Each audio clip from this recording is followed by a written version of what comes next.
And the Oscar for Best Picture is presented to... And the Oscar goes to... And the Oscar goes to... And the Oscar goes to... And the Oscar goes to... And the Oscar goes... And the Oscar goes... And the Oscar goes to... Welcome back to The Better Half. I'm Bradley J. Halverson, and here with me, she's my better half.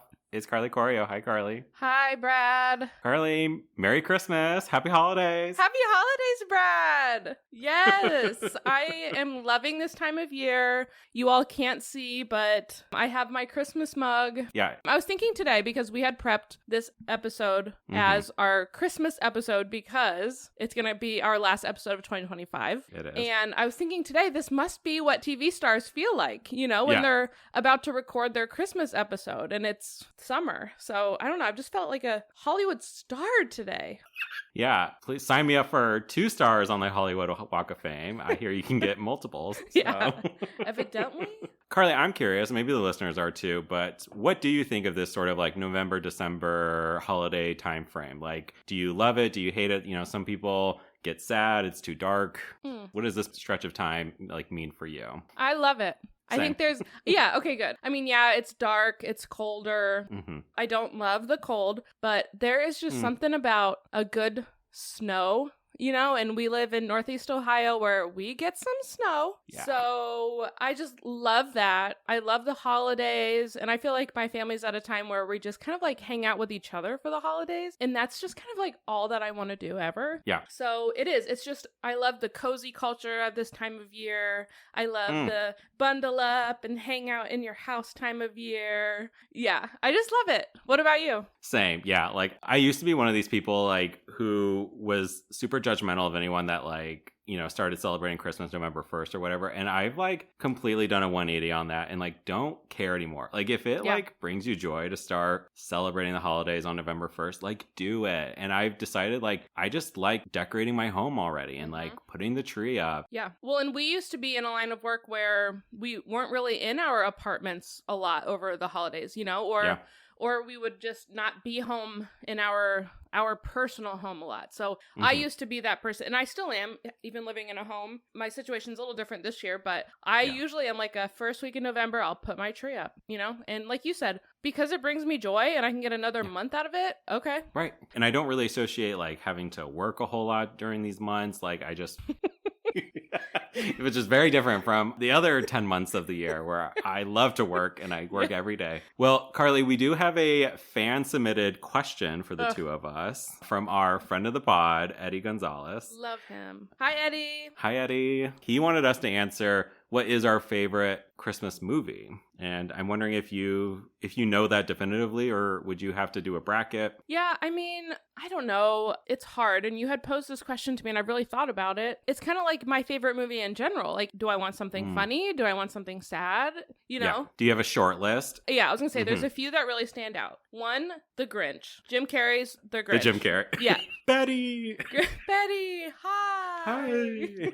Yeah, that's what I'm not going. There is so many quotable things from that movie, and it was my sister Leanna, one of her favorite movies growing up. So I feel like we watched it a lot and I just love it. I think it gets you in that holiday spirit for sure. Yeah. Another one that I think of and rely on around the holidays is Elf. I think that's a classic one. Yep. And I think if I'm looking more like sappy, The Family Stone is one I'll watch every year as well. I don't know why you're laughing. Yeah.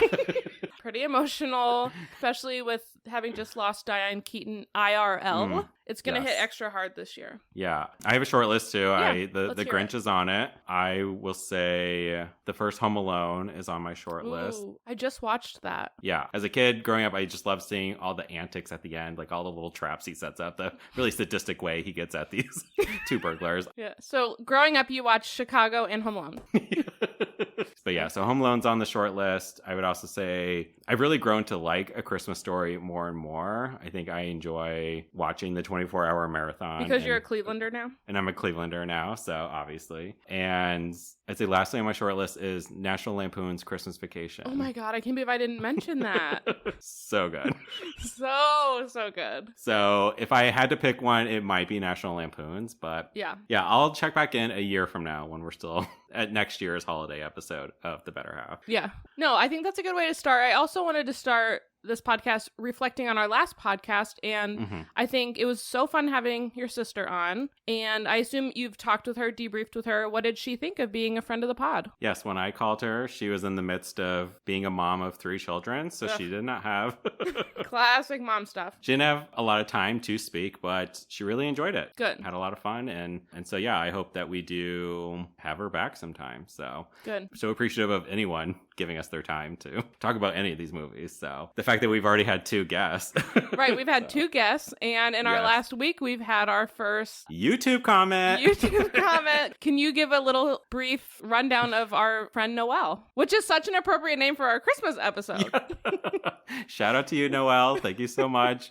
Yeah, so if you didn't know, we do post the audio versions, and there is only audio versions of our podcast, but we do post those to, they end up going to my personal YouTube account. So if you just search Bradley J. Halverson, you would find our whole podcast series up to this point. But I was checking the analytics and saw that we had a comment, and saw that Noelle specifically commented on our Platoon episode and let us know some things that we got wrong, and provided some other context and perspective that, hey, at the end of the day, I just appreciate you listening. So shout out to you, Noelle.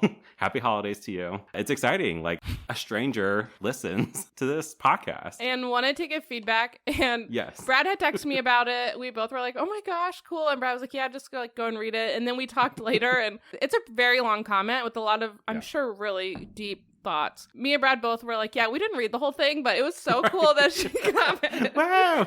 The first 2 paragraphs I did read. Yeah. And it was really nice. And Noelle, if you're out there, we see you, we half hear you, and we fully appreciate you.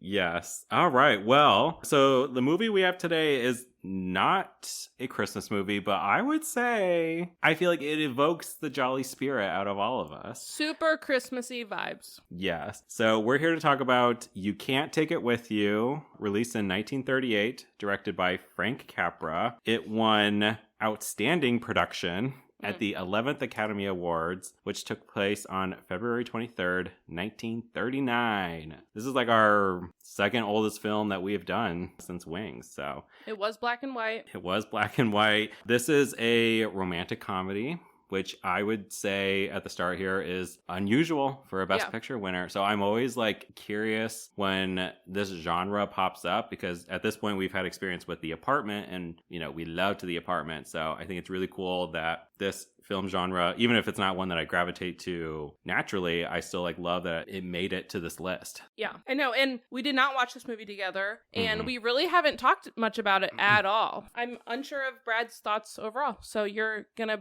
get all this when we do.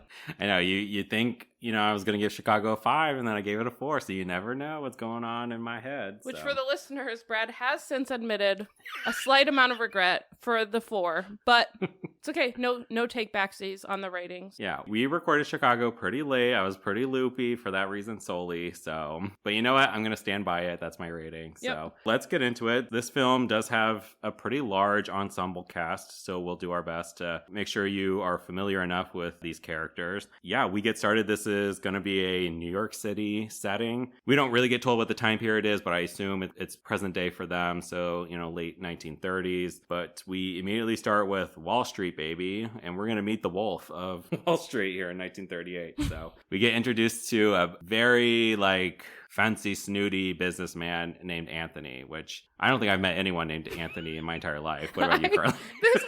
This whole time watching this movie, I said, Brad is so going to comment on the fact that this character's name is Anthony, and my beloved brother, big brother, is named Anthony, and Brad and I have been friends for many years, and I think you and Anthony have met once. Once? I think, yeah. I see my sisters a lot more, so I talk about them a lot more, I'm sure. But so Brad always makes the joke, what brother? So I just knew this was coming. Shout out to all Anthonys. There's actually 2 of them in this movie, so. But yeah, we get introduced to Anthony P. Kirby, and he makes his presence He's pretty well known. He works in the banking industry. He struts in. There's like a crowd of other white rich men in suits trailing him behind. They're all asking him about his recent trip to Washington, D.C. And so by the time he gets up to a conference room or whatever, he quickly says hi to his son, Anthony Jr., Tony, who is, I think, vice president at this banking company at this point. And so Anthony Sr. here, he tells the group of men, like, hey,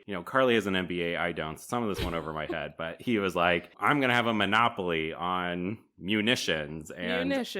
But his company will be responsible for having these like war materials, which I sure for the time was apt. And also in the process, though, he plans to shove out his rival, Ramsey, by buying the 12 blocks around Ramsey's like warehouse, factory, wherever. So he plans to buy up all the land and basically push him right out of the picture and be the only person, again, like he said, a monopoly on this particular area. And so while he's giving this spiel, we do get a couple of camera shots to Tony kind of sitting in a chair, looking a little bored. His mind is elsewhere. So we get a vibe that maybe Tony here is not super interested. Minded. Yeah. But Anthony Sr., he does have one little problem. So he kind of shoos away all the men. He gets on the phone with his real estate guy. And the good news is they have most of the 12 blocks already bought up. It's in their control, except this one old man won't sell his house. And I was like, oh, this is the plot of Pixar's Up.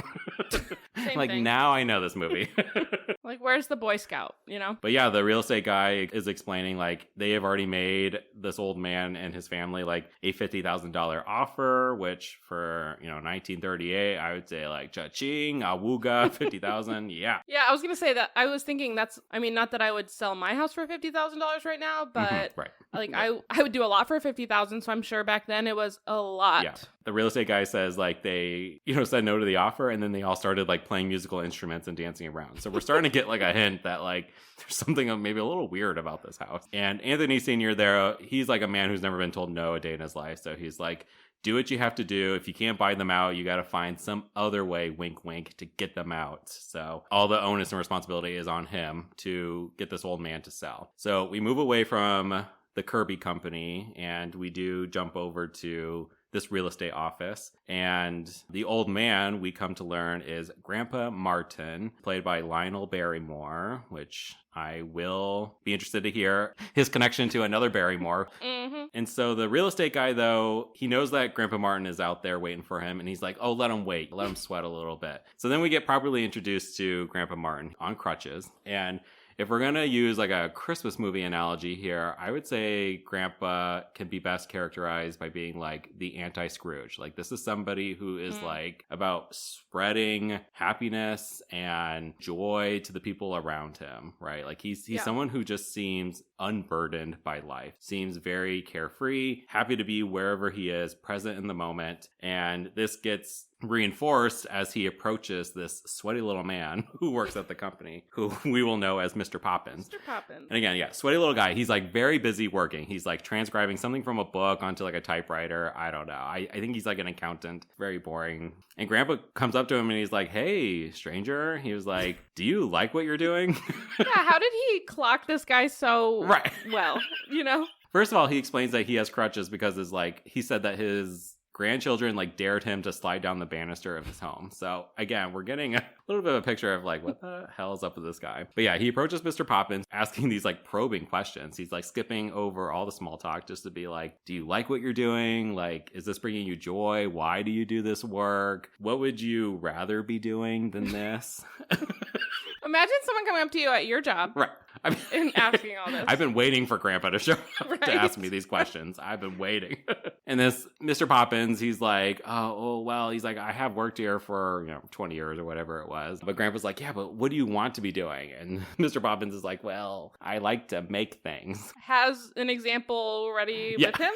He's like, what do you mean? What do you like to make? So Mr. Poppins proceeds to just like from his desk below him, pull out this toy.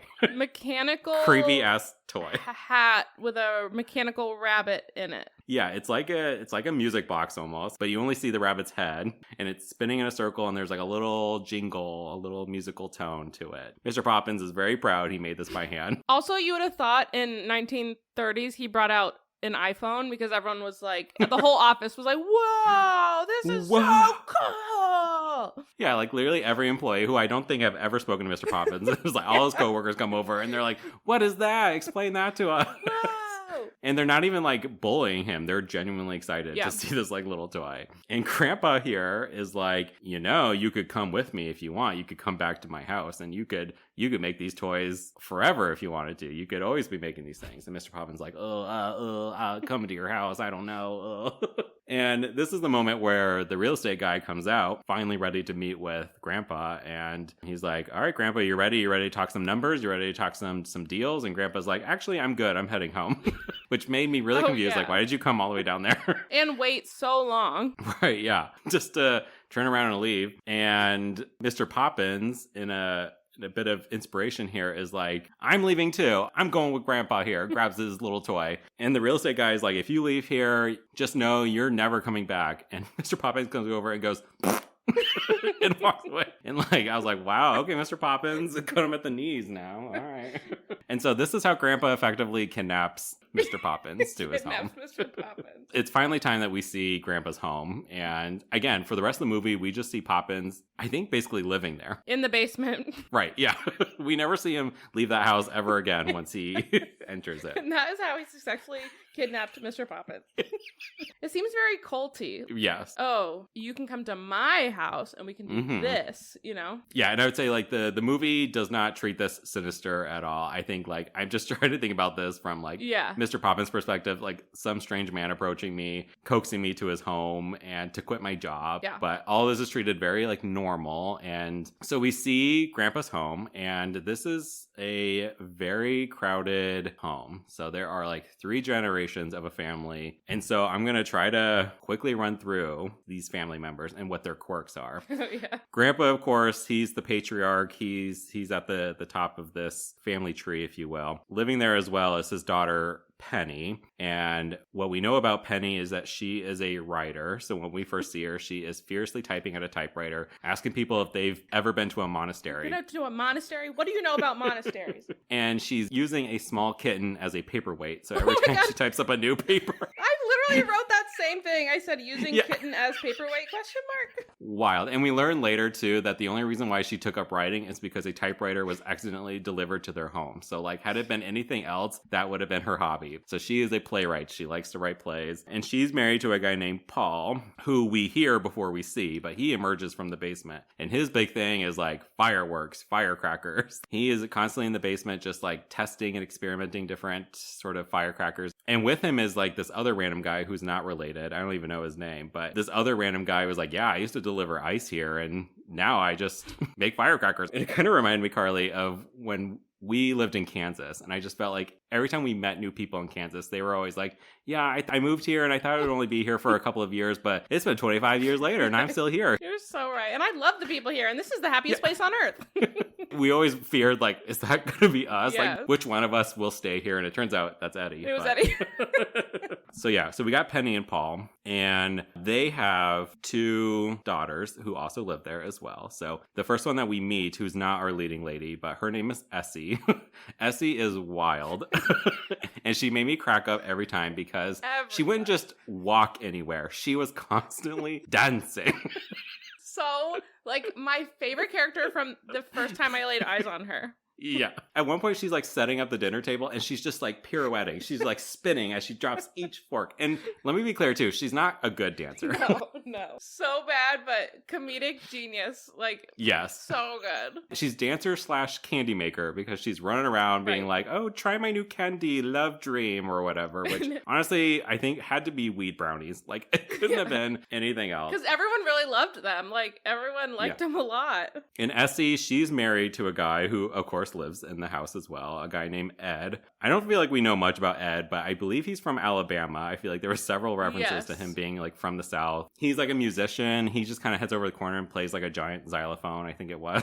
Yeah. And then also in this house are Donald and Reba, the only black characters we're going to see in this movie, but they at least get to have speaking lines, so woohoo for progress. And they are the maid and butler, basically. Maid, cook, housekeeper, And we don't know much about them, of course, but they are engaged and they seem to be very happy. So, even before Grandpa and Poppins shows up, we see Reba, I think, talking to Essie or Penny and being like, oh, who do you think Grandpa, is bringing home today? We get a sense that, like, Grandpa likes to collect people, apparently. Yes. The other daughter that we haven't met yet is Alice. And so she is our leading actress in this movie. Yeah. Compared to her family, she's kind of the straight guy. Like, she has, like, no quirks. Like, there's nothing weird about her. No. So Mr. Poppins, like, takes this all in, and then he's, like, quickly acclimated. He's like, all right, I'm gonna go make toys in the basement. So we gotta go meet Alice. So we cut away from this crazy household and we go back to the Kirby business, and we learn that Alice works for the Kirbys. She is the secretary of Tony, of Anthony Jr. here. And not only that, but the two of them are trysting. Okay, not really trysting because they're not cheating on anyone. Right. But they are happily in love. In my eyes, it seemed like a fairly new sort of like romance. Secretive. Yes, secretive. Although not so secretive because when we see them, they're like in his office and he's like so close to her and boom, his mom walks in. Her name is Miriam. And really what's important about Tony's parents, Anthony and Miriam here, they're so snooty. They're so wealthy. They're so judgmental. I call them the Van Snootersons in my head. And her disdain on her face as soon as she kind of walks into the office and sees them, clearly like, oh my gosh, I think she like makes a noise like like half faints, which is not the last time she'll faint in this movie. But I said Miriam walks in, has never seen a kiss before, ?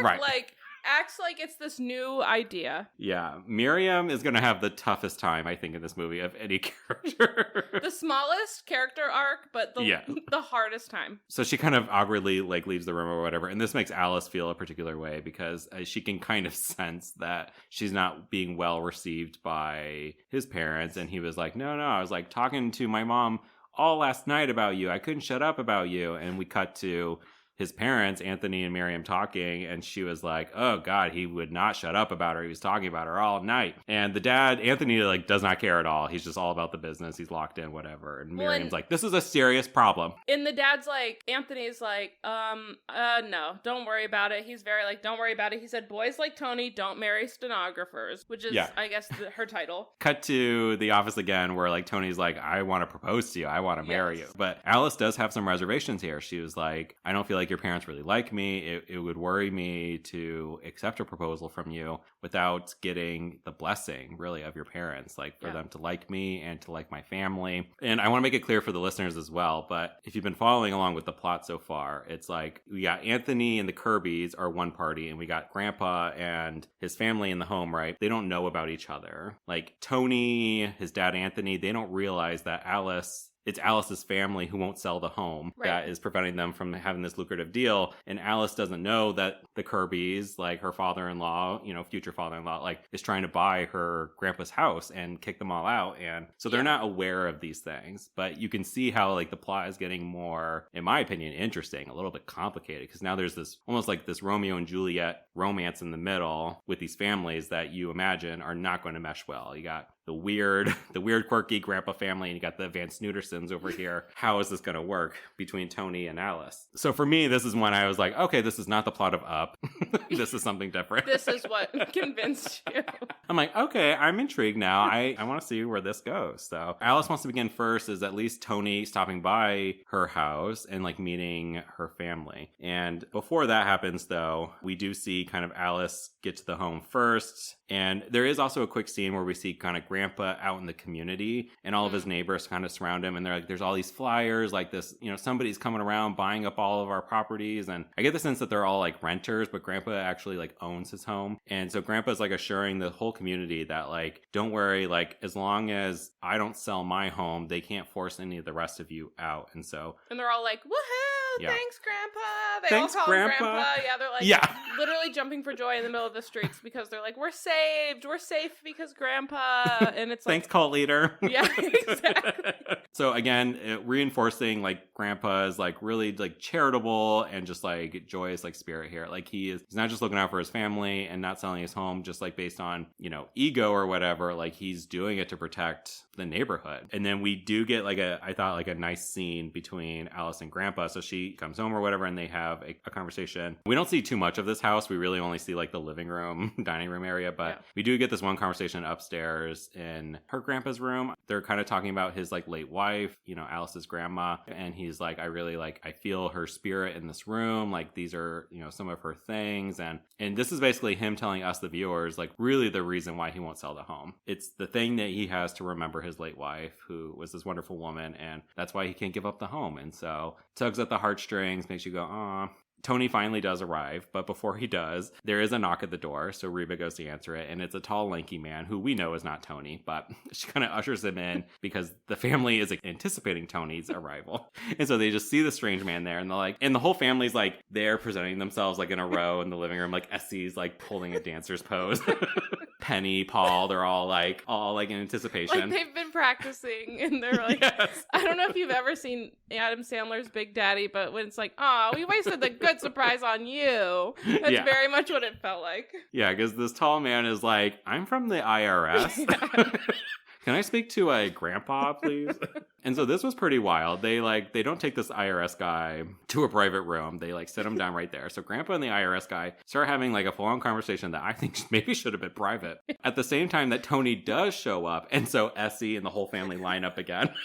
While Grandpa and the IRS guy are having their conversation. And Alice is like upstairs getting ready. She hasn't even like hit the scene yet. And if you're wondering why the IRS is here, the IRS guy is like, Grandpa, you've never paid your income tax. He's like, is there a reason why you haven't paid your income tax? And he's like, yeah, I don't believe in it. I don't believe in income tax. You don't believe in it. So Grandpa never paid income tax. He kind of explains, he's like, when I go to a store and I buy something, I can see the thing that I'm buying and I get to take it home. But why do I give money to the government? And the IRS guy's like, well, it would help pay for the people in Washington, D.C. and it pays for buildings. He's like, I don't have to do that. Those are not mine. I'm also wondering, like, what does Grandpa do where he makes income tax? Correct, yes. I didn't know cult leaders made so much or like had to report their earnings to the IRS. I had no idea. I feel like it was a good example because like Ed, he like interjects, you leave Grandpa alone. He's like, leave him alone about this. And the IRS guy is like, do you pay your income tax? And Ed's like, no. He's like, well, what'd you make in income last year? And he was like, $85. And the IRS guy is like, okay, never mind. Okay, you're fine. And so Tony is here to bear witness to all of this. And you can tell Tony's kind of like eyes wide open, like what's going on here. Yeah. But he also, you can tell, is like enjoying just watching and being around this energy for sure. Yeah, if you're picturing Tony to be this like awful dickhead, like he really doesn't present himself as such. Like he really genuinely seems interested in Alice, wants to meet her family. And yeah, I think a little bit like this is like a new world for him. You know, we can imagine his childhood, and you know, with the Ben Snoodersons, but the IRS guy leaves. And that's the end of that plot line, by the way. It's not if you thought Grandpa was going to get arrested. I wrote here, I said, property tax argument was broken up by bells and firecrackers. Like That's right. Yeah. Ed starts playing his xylophone bells, and then all the firecrackers in the basement start going off, and this IRS guy just bolts. He's like, F this place, I'm out of here. And that's really the end of that whole conversation. Right. The tax fraud does not come up one more time again in this whole movie. Another character is also included in this scene that we got to mention. It's this tall Russian guy who is, again, very akin to Danny DeVito in terms of endearment. It's sort of like, what are you doing here? Who are you? But like, he is Essie's dancing teacher, apparently. He kind of comes into and gives Reba like a load of his laundry. Yeah. So I feel like he like lives off the family a little bit, like takes advantage of the situation. Probably isn't even a dancing instructor, but I could totally see Essie being like, oh my God, he's the finest teacher in all of Russia. Like Parasite. He's like, you need a teacher? Okay, I can teach dance. Sure. And so Alice and Tony, again, Tony, he's not scared like the IRS guy. He finds all this amusing. It's all romantic. And so they head out because they are going to head off to a fancy dinner. But before they do, they nighttime stroll by a pond. And they actually have a nice conversation on this bench before it gets interrupted by some children. But oh my God, I knew you hated it. A good conversation. I wrote super timely Yes. conversation on success and happiness. So yeah, go ahead. Yeah, I remember Alice's a little bit more where she was like, Grandpa really raised us all to just not be afraid of things. Like a lot of people live in fear of money, of power, of this or that. And Grandpa just really raised us to live life unafraid of anything. Yeah. And I thought that was super powerful. And this definitely resonates with Tony, who I think kind of explains that like he's not super into his family business and having to follow this path that's been laid out before him. And he's a little envious, I think, of Alice's free-spirited family a little bit. Like they're all pursuing what they want to be pursuing in life and passions, desires. And Tony's, again, stuck on a rigid path that I think he wants to break away from. I wrote a quote that Tony said, I think maybe to even open the conversation, it says, it seems like your family has found what everyone's looking for. And I think that, like you just said, I think it really, he probably was thinking like, wow, this is how it should be, Yeah. Tony starts reflecting on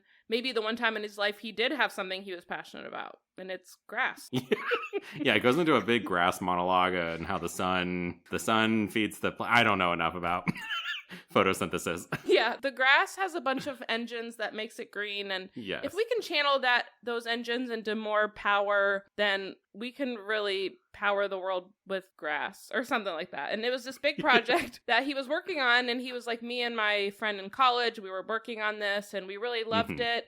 And then it sounds like it just kind of fizzled. He says that his friend ended up getting married and having a kid. And he then reflects on his friend and says, well, and that's his excuse for lack of courage. And so you can tell he thinks that not continuing with what he was passionate about is lack of courage. I do. I agree. I really liked this part of the movie. I think it's when the purpose and the meaning behind the movie really starts to take shape. But this gets interrupted because, and I literally wrote in my notes, dancing kids show up. Again, it's like dark. It is a school night, I imagine. And like literally like a group of scary looking kids show up and they're like, hey, do you want to learn this dance? And the one kid has like a sign on some like robe around his neck and it's like the Big Apple dance or whatever. Like, I do not know. This is don't get it. A new world for me. Even they were like, this is illegal. And I'm like, right, yeah. What? I guess soliciting maybe, but is this the town of Footloose? Exactly. I was like, wait, these are children? And I mean, it was a black and white movie, so I'm like, maybe I'm misunderstanding who these people are, but they look like children, and it turns out they were children, just wanting to teach them to dance. Yeah, it's bizarre. I wasn't super closely paying attention to this, but Alice and Tony do dance a little bit. She ends up with that sign around herself, but all this gets jumbled when the police show up. Yeah, I wrote illegal. I think to rightfully dance so. And like break it all up. They literally chase everyone out of the park. The kids run, and I wrote illegal to dance in the park ? Like it was like they were exchanging drugs or something. The way they all broke it up. I would have to dive deeper, I think, into the 1930s. It couldn't have been a happier exchange. They were all dancing. Right. One of the kids has like a xylophone, and they were like having the best time. And it was like bizarre. But yes, then the sign ends up on Alice's neck. On Alice's, yeah. And she kind of forgets about it when they rush to, I guess, this fancy dinner party they were always supposed to go to. I believe Tony's parents are there. Yeah. They walk in and where she kind of takes her coat off and turns around, and this entire restaurant of rich people can see that she has this sign on her back that says like the Big Apple. And again, I don't get what's so like embarrassing about this. No, but me neither. The whole restaurant's like, ha ha ha ha. I was like, calm down, rich people. They were like that French restaurant in Gigi, the one that like roasted everybody walking in. They were like, isn't she a mess? Yeah, exactly. They were just judgy and unhappy. Alice just sees that they're laughing at her and she doesn't really understand why, but she immediately sort of feels a little out of place. She feels a little uncomfortable being in this very fancy environment. Again, this is Tony's world. This is not her world. And she's eventually like brought over to like meet some of like the rich friends of Tony's parents and stuff like that. And Tony eventually catches on that she has this sign on her back, and he doesn't even like really tell her, but he quickly like ushers her away, and he sort of like, they back up, they reverse through the restaurant, which makes them knock over a table. And so Alice and Tony sit down at their own table. And again, Alice brings up like, hey, like, I don't know if I can marry you if I don't have the support or the blessing of your family. Like, I think before I accept any proposal from you, I need your parents to meet my family. And so like, will you do that for me? And Tony kind of messing with her a little bit, but he does eventually agree. He will bring his parents over on Wednesday night. And then this whole weird exchange occurs where like he's like pretending like he's about to scream, and then she screams, and that waiter comes over and he's like, what's going on? And Tony's like, oh, you got a rat in here. It's a mouse. Makes the entire restaurant run for erupt their into lives. chaos. house. And that's the end of the restaurant scene. Everyone just runs away. Yeah.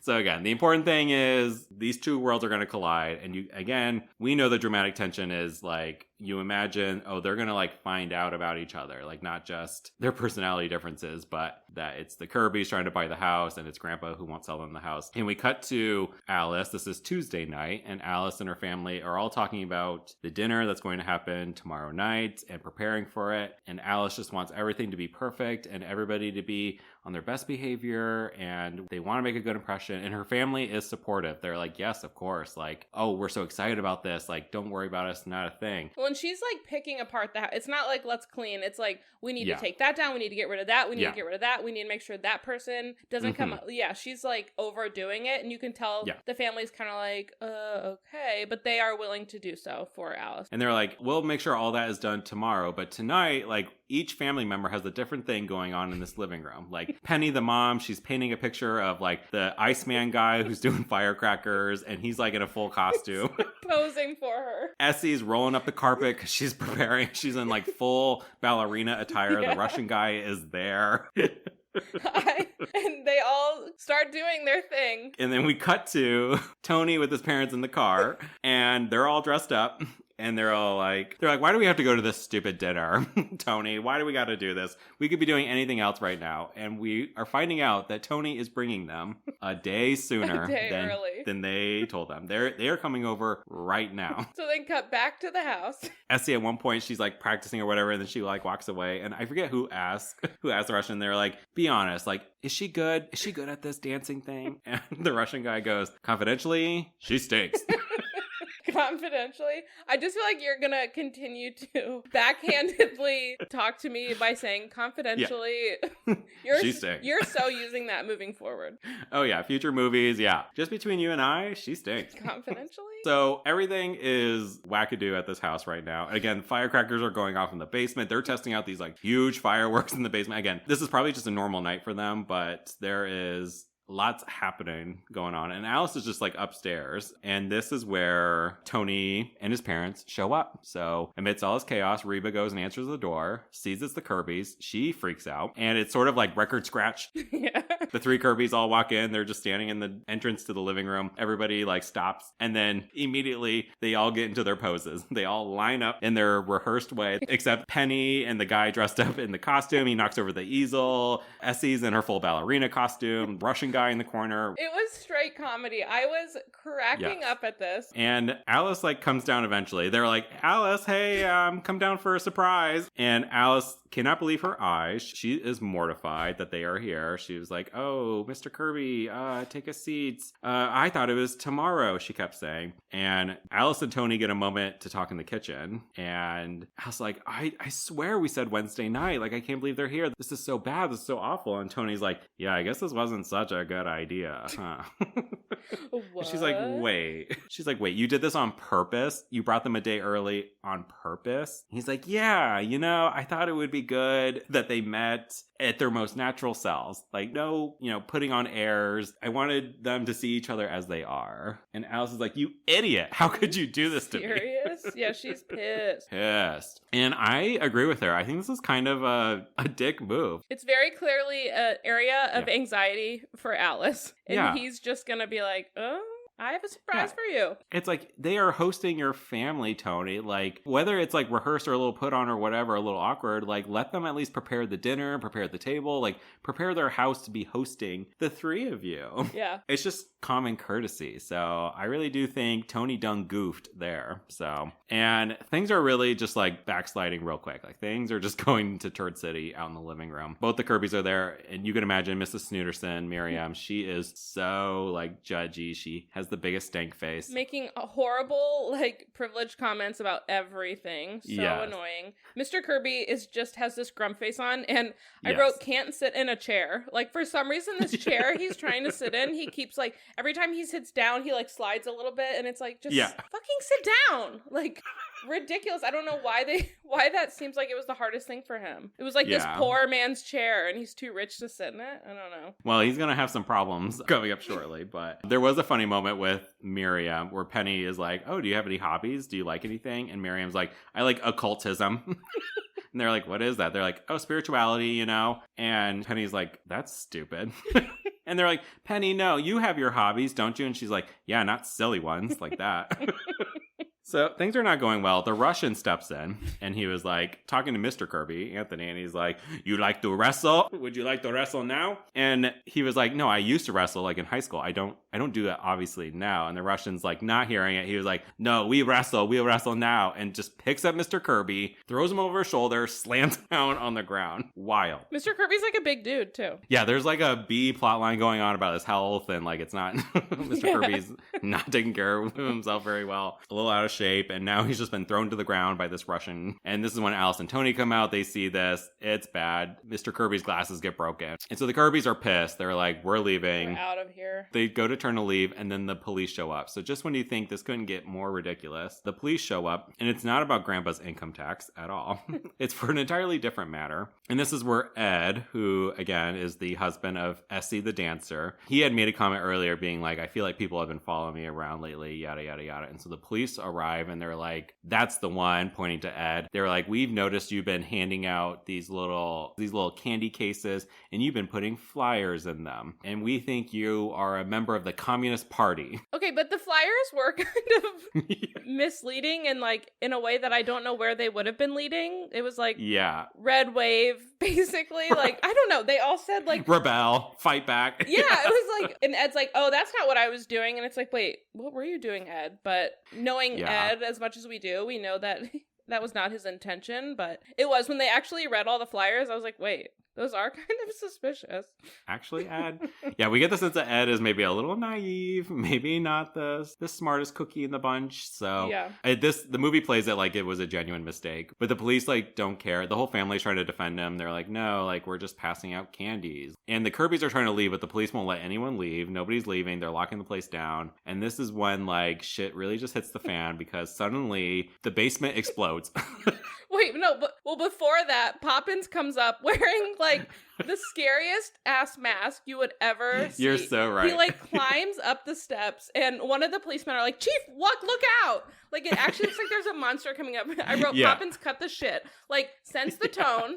You can't see that there's something going on. Poppins like crawls up and they're like, hey guys, stop it. Yes. But then, yes, all of a sudden fireworks start going off all over. It's massive. Like they run outside and we just get these like exterior shots of like just fireworks like exploding from the bottom of this apartment building, just out into the street. It's ridiculous. I love later when they cut back to the basement and it's just black, like stark. It's charred. Like, covered. Yeah, all charred. It's so funny. And because of this, everybody who was there gets arrested and gets thrown in like some little like county jail. Looks like all the men are put together in one cell. There's like 30 men in this cell and all the women are put into another little jail cell. So we cut back and forth between the men in their cell and the women in their cell. There's not too much going on with the women. It's a lot of like Alice approaching Mrs. Kirby and being like, Miriam, I'm so sorry about all this. Like, I'm so embarrassed. And Miriam's like, cut the shit, bitch. Like, we will have nothing to do with you or your gross family. Just a total C word. Yeah.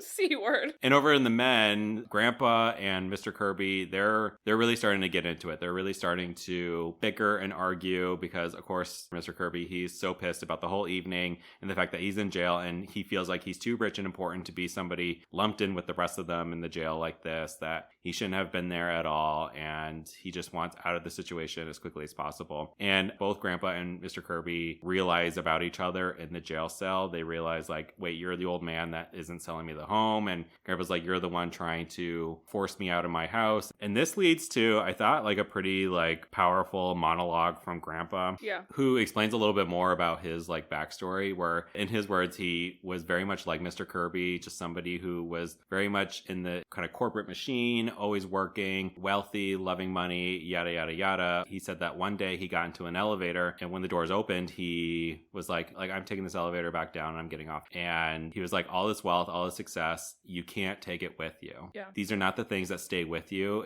The things that matter in life are the people that you keep around yourself. It's the joy that you bring others. It's your friends. It's your family. These are what matter in life. And so he said he like quit that job or whatever and he took up, stamp collecting and playing the harmonica and followed his passions rather than being a slave to capitalism. So yeah, I wrote Grandpa Queen here. Totally. And obviously this is the big part of the movie. Mm-hmm. And I wrote down two kind of like quotes that I want to read because I think they are perfect. And Grandpa does play the harmonica. It had been told to us earlier that Mr. Kirby used to play the harmonica, but hadn't in a while. So when they're in this jail cell, Grandpa was like, hey, do you want to play this harmonica? And he's like, no, I don't play that anymore. And Grandpa, this was one quote. He says, well, maybe you ought to take it up again.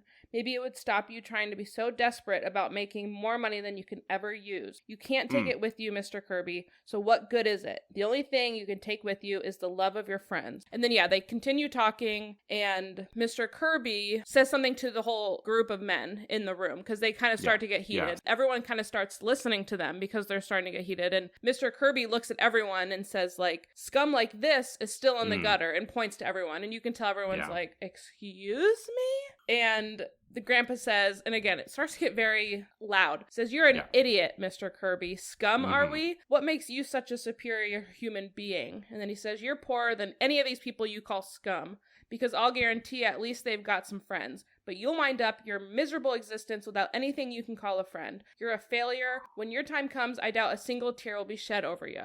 And there was just, after this, again, there was all this hoopla and there was just silence. And I think the movie even let it go for like 5 seconds. And even Mr. Kirby didn't have a retort. I don't think he talks again in the movie for maybe 10 minutes. You can tell he was hit hard by this. And this is the first time we see Grandpa anything other than just a jolly, happy old soul. Yeah. This was so powerful. This is our 13th film. I have yet to see anyone be so eviscerated by words. Yeah, you're so the way right. that Grandpa did Mr. Kirby here. You're so right. Brutal. And what's also important too is Tony is there, of course, as one of the men, and bearing witness to all of this.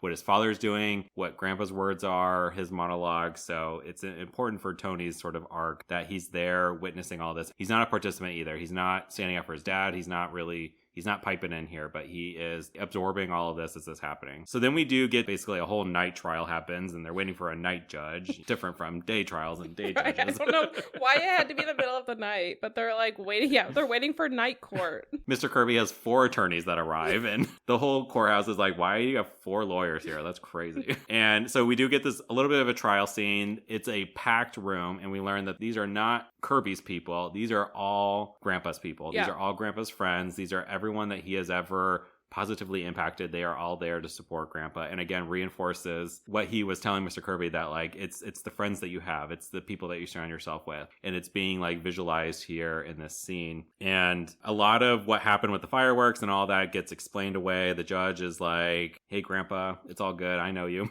But he was like, the Kirbys, he was like, I still need to know like why you were there. Like I can't let you off the hook. Like I know why all of them were there, but I don't understand why you were there. And so Grandpa again, and perhaps me reflecting on the harsh words he had just given Mr. Kirby, he steps forward and says like, they were there at the house because I'm going to sell the home to them. Like Mr. Kirby's there to buy my property. And I don't know why it was so like scandalous, I guess, for the court to hear that Tony and Alice were seeing each other, and that's why the parents were there. But Grandpa is like, quote unquote, taking the fall here. But Alice can't stand to see this. She steps forward and is like, that's not true at all. They were there because like me and Tony are seeing each other. I wanted them to meet, and this whole night has just been a big disaster. Well, and Tony chimes in too, and he's like, yeah, like that's what was going on. And Alice says, it's about time you spoke up, because Alice has been looking at Tony just kind of like you're not going to do anything about this. And again, like this, he has power, he knows it, and he hasn't been doing any defending. He's just kind of been sitting cowardly in the corner of this whole thing,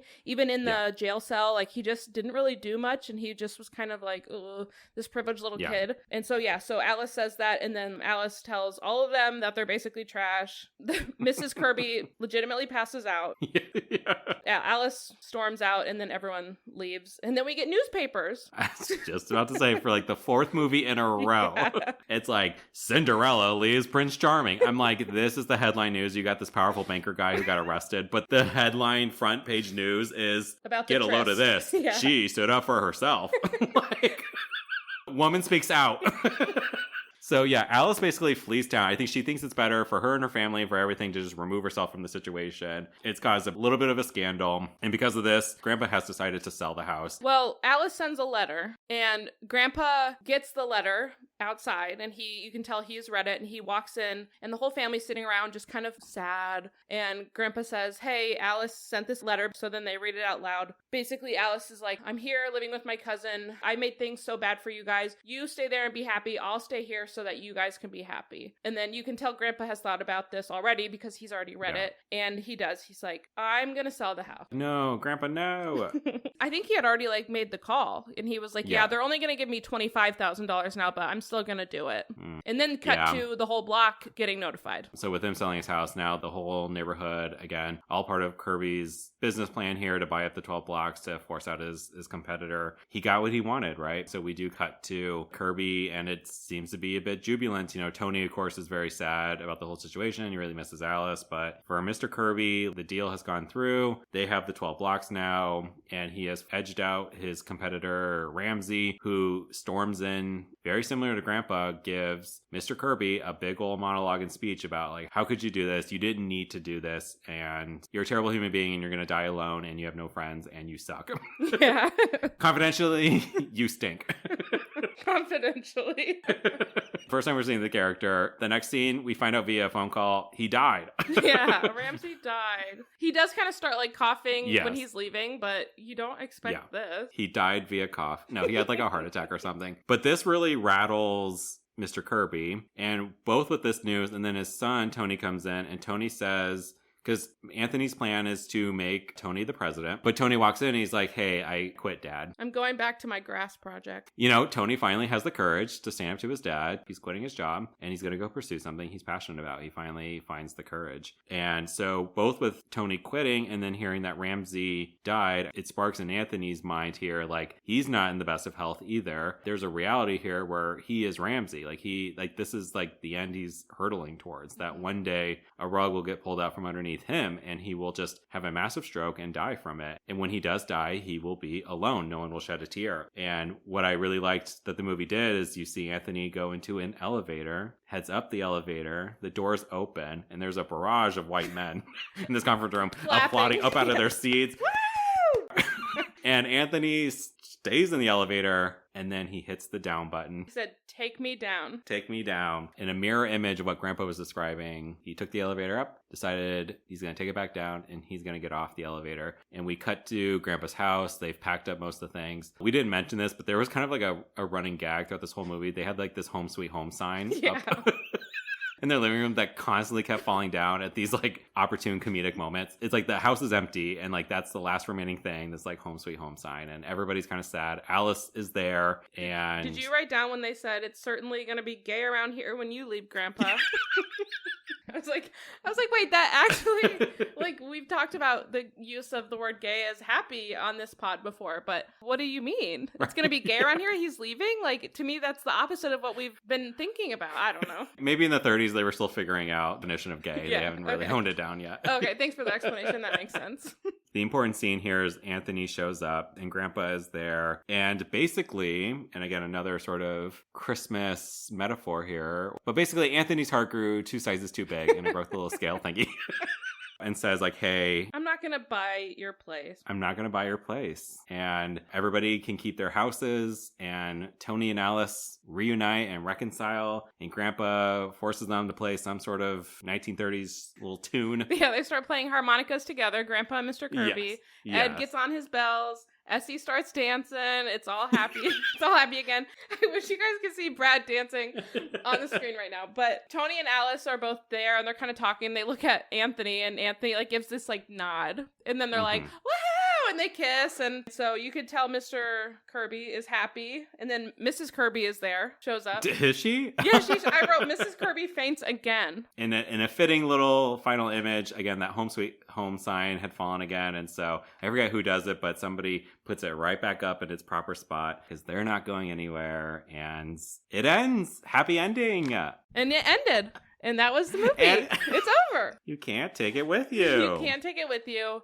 Overall, I really enjoyed the movie. What about you, Brad? I want to jump straight into the ratings because now I'm a little conflicted. As soon as the movie ended, I felt pretty secure. I was going to give the movie a 3. Mm-hmm. It didn't make me like get up out of my seat about the movie, but also I didn't feel like the 2 hours was a waste of my time at all. Yeah. I was intrigued by the story. I found it kind of timeless, the messaging of it. Yeah. Just recapping it, I'm like, this was a fun time. This was an entertaining movie. And so I'm kind of oscillating between a 3 and a 4 right now. And I'm wondering where you sit and but also maybe we should talk about what emoji we're using for this movie. We are using the firecracker emoji. I think we both agreed we would have liked a harmonica emoji for the movie, but that does not exist yet. So we are going with the firecracker emoji. Yeah. Because really at the most inopportune times, firecrackers would just go off in this house. I'm at a 3 right now with it, but I have some doubt now. What are you thinking, Carly? I am giving it a 4. Okay. I think it sparked a little joy. I think it was comedic, which I like, and we don't get a lot in these movies, and I don't feel like we're going to get that often. But the fact that I laughed and enjoyed, but it has a timeless message. We talked before we started recording. I would love to see this remade today, and of course there would be different nuances to it with the times. But I think it's a really important message, and we'll talk about, again, the irony behind this, but it very much gave holiday movie warmth. So I really enjoyed it, and I gave it a 4 firecracker rating. Okay, you convinced me. I want to give it a 4. A 4 firecrackers? But you were leaning more towards 3, or you were kind of in the middle? This movie was a grower, not a shower. Like, I thought about it more after it was done. Like, it grew on me. Yeah, just thinking about it, I'm like, I'm happy that I watched it. Okay. So yeah, I'm going to match your freak. I'm going to go 4. Yay! I also think it is one that if I were flipping through channels, which I don't do, nobody does anymore, and I saw this was on, I would stop and watch it. Yeah. So I think that helps and brings it up to a 4 for me. Brad, would you, with your 4 rating, say it's for the gays? There are certainly no gay characters in this movie, but there is just like a whimsical tone and nature. Being your authentic self is important to the film, and pursuing your passions and like living your true self. So I'm going to say, yes, it's for the gays. It's for the gays? Yeah, love it. I would also say it's for the girls. I think it is. I think it's fun. I think there are some female characters that you root for in this movie. Yep. And I think all of the female characters, except for Mrs. Van Snooderson, but she has her own things to deal with, they know what they like. And I think they have a mind of their own, which I think was good. I think there are female characters here that would pass the Bechdel test. And for such a early movie, I think that is pretty unique. Yeah, I actually really do like Alice here. Like, her whole story is centered around this romance with this man, of course, but I think she holds all of her values true to her. And, like, she doesn't just accept a proposal because she thinks, like, I have to be married and this is the pathway and he's rich and I will be rich with him. Like, she's like, no, I want your parents to like me. I want your parents to meet my parents. I want you to meet my family. Like, she has like ideas for herself. She actually like put in effort to get what she wanted, and she wasn't afraid to stand up to Tony in front of everybody to stand up for what she felt was important and right. And I think she held the power in that relationship the whole movie. Yeah. I think she knew, like, this is just an option for me and I don't have to fold to this rich guy. And I think she consistently stood up for herself. Because she had something that he wanted, but he had nothing that she wanted. Like, you would think like, oh, he's got the wealth, the status, the fame, whatever, the success. But in reality, like, that was flipped. Like, she had the free-spirited, loving, adorable, odd family. Like, she had all the things that he was looking for and wanted, and she did not need him the same way. Yeah. Well, let's drop the Rotten Tomato score, and then let's try to rank this bad boy. Do you think You Can't Take It With You joins the 99 Club? You know, we're still on the hunt for those 3 remaining movies who have a 99%. Do you think You Can't Take It With You makes it into the club? I don't, but I think it's high. You're correct. I think it would be a 95, like mid-90s. I'm going to say 95. 94! Oh my that was gosh. very good, Carly. I was looking at Wings being 94 on my screen. I can see it, and I was like, well, I think it's a little better than Wings, but okay. Yeah, it's tied with Wings. This puts it kind of like in tied for like the 4th spot in terms of the movies that we've covered. So 94 works, and I would agree. I think it's a better film than Wings. Yeah. You had asked me about how Rotten Tomatoes works, and I did do some Googling because I was like, I want to make sure I'm actually like articulating this right, because I kind of was just talking out of my ass when I responded to you. So Rotten Tomatoes, there are critics that actually work for Rotten Tomatoes and they submit reviews on behalf of Rotten Tomatoes, but there will also be people who work for Rotten Tomatoes whose job is to scour the internet, scour the newspapers to find the film reviews from these critics and compile them all together. And so I do think when we talk about some of these movies from these really old time periods, I think the score that we see there are reviews that are pulled from this time period if they can find them. them. Oh, that's cool. There may not be as many reviews for an old movie like this, but that is a little bit of Rotten Tomatoes. So it's not all just like people who work in Rotten Tomatoes who decide this. They scour everyone's opinion and they take a collective sort of like the critics agree or they don't agree, or it's somewhere in the middle, and they have a metric in which they assign that score of like it's overwhelmingly positive, it's certified fresh, or I think it's got to get above a 60% to be fresh, and then anything below 60 is rotten. Rotten. No, but that's helpful, and it's good to know it's not like, just a room of talking heads or like just the same, almost like echo chamber of the same people bouncing ideas. It's literally a collection of different opinions. So cool. Let's rank this bad boy. I will say my opinion is you're seeing it change live on air here, but with me giving it a 3 rating, I was thinking finally we'll give Oliver some company in the C tier, and I was going to turn over to you, Carly. I was like, you can decide if it's above or below Oliver and go from there. But giving it a 4, now I am starting to look at that B tier. Yeah. And so to recap our viewers, because we did make some changes during the Chicago episode, but, we moved the apartment out of B tier to the bottom of A tier. So currently our B tier is 12 Years a Slave, followed by Terms of Endearment. And then we have Oliver still alone in the C tier. And I think this movie goes somewhere amongst those 2 tiers. Yeah. Obviously, it's a more joyful film than 12 Years a Slave. Or Terms of Endearment. Or Terms of Endearment, that's true. Although Terms of Endearment did make attempts at humor as well. Like it made you chuckle. They had some odd, eccentric characters as well. I can see some connective tissue there. I do think I want to put it above Oliver. Mm-hmm. I would say before we talked, I was thinking in C tier above Oliver. Okay. So but I could definitely see it on the bottom of B tier. Yeah. What do you think based on that? We kind of agree on the order then. We just need to decide if it's a B tier or a C tier, or were you thinking maybe even above Terms? I was thinking through that last bit, and that was my gut impression, was C tier above Oliver. With that said, I think we should put it in C tier. No, above Oliver. When you said that, I also was like, okay, I think it's a C tier. I really loved 30% of the movie, but I think 100% of the movie is a C tier movie, Yeah. If I were to find nitpicky things, I think some scenes could have been shortened up. I really don't think we needed the dancing kids, and even the dinner scene wasn't super you're right. important. I can find things to nitpick, but overall, like I appreciated the movie's sort of messaging and positivity, and the characters were memorable, and that's all I really want. So yeah, I feel really comfortable with it in C tier. Cool, let's do it. Cool. This movie's director is Frank Capra, and when we talk about the golden age of Hollywood, Frank Capra is like one of the most famous, most successful, most influential, impactful people of this era of Hollywood. He really is. Yeah. And we've already mentioned him once because he presented the Best Picture award to Terms of Endearment. That was That was him giving out that award towards the later stage of his life. So I mean, that was like 50 years later? Yeah. 50 years later. Yeah. Wow, that's really impressive. Congratulations, Frank. Yeah, he really dominated this 1930s. I mean, he also directs another Best Picture winner called It Happened One Night. So we'll get to that. I believe that's earlier than this film. And he is the first person to win 3 Best Directing Oscars. And to think that this happened at the 11th Academy Awards, like, he was crushing the game. He wins it for this film, Best Directing. He wins it with It Happened One Night. And then he also wins it for a movie called Mr. Deeds Goes to Town. I'm like, Mr. Deeds? Mr. Deeds. I know Mr. Deeds. An Adam Sandler collab? Frank Capra also, though, and we talked about this, Carly, before we started recording, but he directed It's a Wonderful Life. Interestingly, though, It's a Wonderful Life came out towards the latter end of his career, and it wasn't really well received when it came out, and it was kind of the beginning. It didn't do well in the box office, and was kind of like the beginning of the end of his film career. And since then, people have done a 180 on that perspective, and it's a classic and a favorite. And Frank Capra was the president of the Academy of Motion Picture Arts and Sciences from 1935, 1939. So that's a pretty big deal. And lastly, what I wrote about Frank is a lot of his films, he really like set up the trope that like courage triumphs over evil. I think is relevant in this movie and some of his other ones, that like this idea of being bold, taking risk, and like standing up to evil. I just think it's like, it's such a timeless thing, and Frank Capra really kicked it off. You see it time and time again. So I just wanted to highlight that. So We will talk more about Frank when we get to It Happened One Night. See you soon, Frank. And actually, we're going to get to him again because Frank Capra hosted the 11th Academy Awards. Oh my gosh, that sounds like a little bit of a conflict of interest. Yeah, he hosted the Academy Awards where his film wins Best Picture and he wins Best Directing this night. So Wow.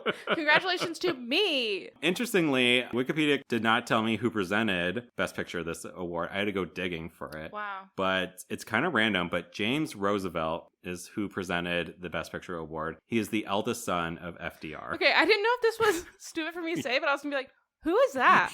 I was like, Carly, don't be dumb, don't be dumb, don't be dumb. But I was like, wait, who is that? Okay, cool. So FDR's son, James. He was there and presented Best Picture. Don't know why. Talk about don't nepotism. Know. Let's talk about the lesser half. And I'm going to have to run through these quickly because, Carly, you'll be shocked. There were 10 Best Picture nominees here in 1939. That's got to be most of them made that whole year. Right. I was like, these were probably the only 10 movies. Right. They were created. not popping out movies as fast in the 1930s as they are today. Recently, too, the Oscars widened that number of nominees, right? I think it's like 9 or 10 now. Yeah. But I was not expecting to see it here in the late 1930s. So the first film is a live action, The Adventures of Robin Hood. Pass. It had 4 nominations and 3 wins. It wins in art direction, editing, and original score. Congrats to you, Robin. Congrats, Robin. Okay, next. The next movie is Alexander's Ragtime Band. Boring. It had 6 nominations. It was pretty popular this night, but it only took home 1 win, and that was for Best Original Music. Congrats, Alexander. Good job, Alexander. The next movie is more Brad-coded. It's called Boys Town. That is so Brad-coded. It's called Boys Town. Boys Town had 5 nominations and 2 wins. It wins the Best Actor category tonight and also in Best Writing, Original. Congrats to the boys. Good job, boys. The next movie is called The Citadel, which had 4 nominations, 0 wins. This next movie is now very much Carly coded. It's called Four Daughters. Oh, sounds so nice. The plot of the movie is basically 4 daughters are all vying for the attention of one man. So they lost me. The next movie, on Wikipedia, it's listed as Grand Illusion, but it's actually Le Grand Illusion. It's a French film. Mary Cotillard. Marion Cotillard. Grand Illusion had 1 nomination, but 0 wins. It is the first non-English speaking film to be nominated for Best Picture. Good job, Lucien. Congrats. The next movie is Jezebel. No relation to The Club and Handmaid's Tale. Jezebel had 5 nominations, 2 wins. They win in the Best Actress category for Bette Davis and also in Best Supporting Actress. And then the penultimate movie is a movie called Pygmalion. It's actually Pygmalion. Did the pigs win anything? It had 4 nominations. It did win 1 for Best Writing, Screenplay. Good job, pig. The last movie is called Test Pilot. This is a war movie. It had 3 nominations and 0 wins. So let's talk about You Can't Take It With You. Tonight it had 7 nominations. It was the most nominated film tonight. It takes home only 2 wins, and it's for Best Picture and for Best Directing. So The only acting nomination was in the supporting actress, and that was for the woman who played Penny, Alice's mom. She's the only one who gets a nom from this movie. No other actor does, which is kind of wild. I mean, Penny was memorable. I liked her. I don't think she had a lot of even lines. Like, she mostly over Grandpa, over Alice, over Essie. She does not win in Best Supporting Actress. They don't win in writing, cinematography, editing, or sound recording. Other kind of random things from this Academy Awards. So I got a couple of stats for you, a couple of records. This is the first of 2 times in Oscars history. 3 of the 4 acting winners had already won an Oscar before this night. So you said that's 1 of 2 times ever? Yes. Oh. Second time it will happen at the 67th Academy Awards. That is the night that Forrest Gump wins. Oh my gosh, that's kind of cool. I will also say the 1 out of the 4 who hadn't won previously is a woman named Faye Bainter. So this was her first time winning an award tonight, but she also has a record for receiving 2 acting nominations in the same year. And a man, Spencer Tracy, is the first of 2 actors to win the Best Actor award 2 years in a row. The other, Tom Hanks, did at the 67th Academy Awards, where Forrest Gump wins. This is the 11th Academy Awards. Obviously, records and things are going to begin. Yeah. Radio coverage was banned at this Oscars. Not sure why, but a reporter did sneak in and managed to get 12 minutes of audio before he was caught. And then Walt Disney received a special award tonight for Snow White and the Seven Dwarfs. And it was cute. He got like a full statue, and then he got 7 little mini gold statues to represent the dwarves. Oh my god, that is so cute. And yeah, that was the 11th Academy Awards. Wow. But Carly, we talked that perhaps there were some acting snubs here for You Can't Take It With You. But yeah. I'm curious which actors you chose to dive a little deeper on from the movie. Yeah, so first, just in general about the movie, it was based on a play. Yeah. Play written by George S. Kaufman and Moss Hart. The play premiered on Broadway in 1936, so only a couple years before this movie. Obviously, Hollywood scooped up the rights to this screenplay and put it on a film pretty quickly. There aren't a lot of differences. The only thing that a lot of people were commenting on online was that in the play, what they call the Sycamore home, is Alice's last name is Sycamore. So that colorful, bright house was more of a main character in the play, which obviously because it's a play, you only have so many sets. So then I guess in the play, they focus a little more on the relationship, whereas a lot of people say in the movie, they focused more on the grandpa and Mr. Kirby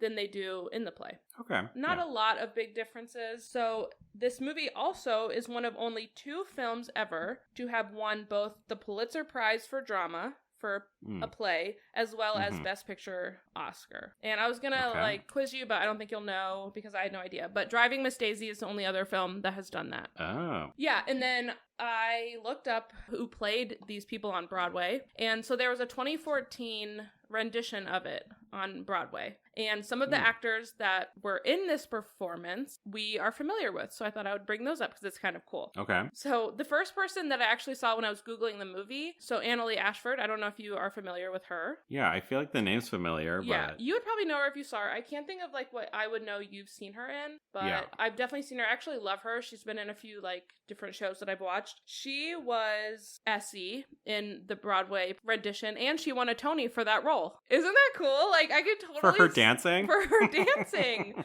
I think that's so cool. I think it's I would love to watch this version. So Annaleigh Ashford, James Earl Jones was actually Grandpa. What? Yeah, so that was kind of shooketh me, but I could see it. And then this was kind of the coolest one, I thought. Alice, the main woman, leading lady, was played by Rose Byrne. Helen. Oh my god, that's so Helen. Right? That is so Rose Byrne. Right? And if you look at pictures, there's obviously shots of it, but definitely gives off Alice vibes. So yeah, I thought that was pretty cool. And we had said I would love to see this movie now. I did look into really the 4 main people that were credited in the film. And then I added Ann Miller, who plays Essie, because I just loved her character. But so Jean Arthur plays Alice. Jean, very popularly on her page, had a big aversion to publicity. She was one of those stars that just was no. They said there are very few even photographs of her out in the world. There are very few items in existence that she have her autograph on it. There's articles that I read that call her a mystery woman. So very secretive, which is, I respect that. I love a mystery. Yeah, exactly. They also, though, really coined her in a lot of different things I saw as a person within the screwball comedy world, which I don't know if I totally got that from this movie. Yeah, like I said, she was the straight guy. She was the Jason Bateman of the whole situation. Yeah, she was the most level-headed, normal person. Yeah. And I say normal in the nicest way, but in her whole family. So yeah, I thought that was interesting. I would love to go see something else where she actually plays on that screwball comedy. The next was James Stewart, who I immediately clocked as soon as I saw him. I was that's the guy in It's a Wonderful Life. And I saw him, but I also heard him. And I don't know if you've seen Bruce Almighty. It's been a while. Yeah, well, there's the one scene where they are watching It's a Wonderful Life is on in the background, and he's what do you want, Mary? You want the moon? I'll throw a lasso around it and pull it down. Oh, yes. And then Jim Carrey actually does that for Jennifer Aniston. But as soon as I heard his voice, I was like, oh my god, that is It's a Wonderful Life guy. So very cool. It's a Wonderful Life, also directed by Capra. He played George Bailey, the main guy. And then also Grandpa is the evil guy in It's a Wonderful Life. Okay. Yeah. So a little bit of a frequent casting collaborator. Yeah. A little bit of Sarah Paulson to Ryan Murphy. Exactly. Not quite as much. But James Stewart did work with Frank Capra in 3 films. So definitely, I would say it's more like Leonardo DiCaprio and Scorsese. Kind of like that. Yeah. Yeah. So James Stewart, very big movie star. I mean, he just had credits out the wazoo. He also, I read, was a big advocate against colorization of black and white films. Like, he was like the leader of the pack against this. He said it is morally and artistically wrong to make black and white movies to dub them into color. Which I'm like, okay, I guess I get that. But I also just think it's kind of like that nobody likes change kind of thing. Like, you know, it was just like, wait, don't do this. Like, it's wrong. Yeah. Which, like, now we're all very much like, I would love to see this movie in color. I actually said that about The Sycamore House. Yeah, and it's like, don't get rid of the black and white version, but I think there would be an audience for the color version. Totally. You know what I mean? Like, you can keep the original and put out this copy and let people pick their own adventure. You know? Lionel Barrymore is the one who plays Grandpa. Mm-hmm. Like I said, plays the Barrymore. Evil. We'll get there. We'll get there when we get there. But what about the Barrymore? He plays Mr. Potter in It's a Wonderful Life, so kind of like the evil, like really the antagonist in that movie. Should I watch this movie for the holiday season? Like, yeah, I've never seen It's a Wonderful Life. You totally should. Maybe we can watch it together, but I feel like it would be kind of fun to watch. So I was reading about the crutches, and you had sent me the crutch as like a possible emoji, and I was like, wait, am I missing where the crutch was? And you texted me back, Grandpa was literally using crutches the entire movie. And I was like, I don't know how, I just totally blocked that from my head.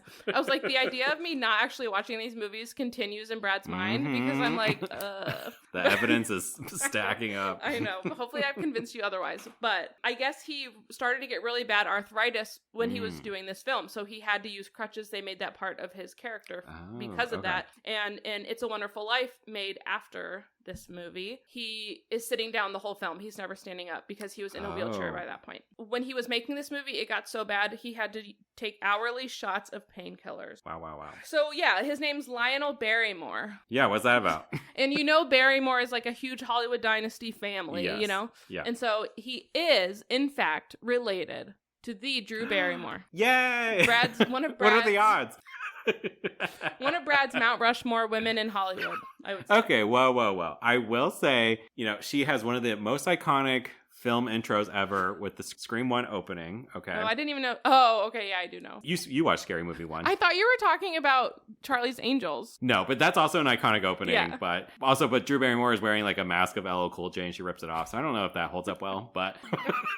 But yeah, I don't know if she's on my Mount Rushmore, because otherwise I would have to put Lucy Liu and Cameron Diaz, and that would make up 3 of the 4. Famously, I guess Mount Rushmore is just 4. Confidentially, no. There's some people in my life who are Drew Barrymore haters for no good reason. My sister, Leanna, if you're listening, will never get over it, and I despise it. I don't agree. She's awesome. Like, she's she's like Grandpa here. She's full of joy. She's full of happiness. Yep. Like, she did wonderful in E.T. Okay, give her some credit. I would say, I think she's been in some really iconic movies, and she's a good actor. I think she's a better person than she is an actor. Sometimes it's a little bit, but Riding in Cars with Boys was a cultural phenomenon for me growing up. Yes. Loved. So is Lionel her sorry. Yeah, so... But what about the Barrymore? Okay. So back to the reason we are talking about Drew. Lionel Barrymore is her great uncle. So he has no role in Drew being in existence at all, but he is Drew's grandpa's brother. Got it. Yeah. The only other person I looked up was Ann Miller, who plays Essie, which I thought she was just iconic in this whole movie. Get this, Brad. Mm-hmm. Ann Miller was 15 when she filmed this movie. We were laughing at a 15-year-old girl this whole time. 15-year-old. If I were to guess, I would say she's 30. I think she looks like an older woman. They Glee, tried to make her seem like she was in high school, but they're actually 30. I would have thought 22, this sort of post-college sort of era of your life. I would not have imagined. The movie doesn't tell you how old she is, but I mean, she's already married. She's married. So she has a whole dancing career. He looks like a 30-year-old. Yeah, Ed looks old. So yeah, that astonished me.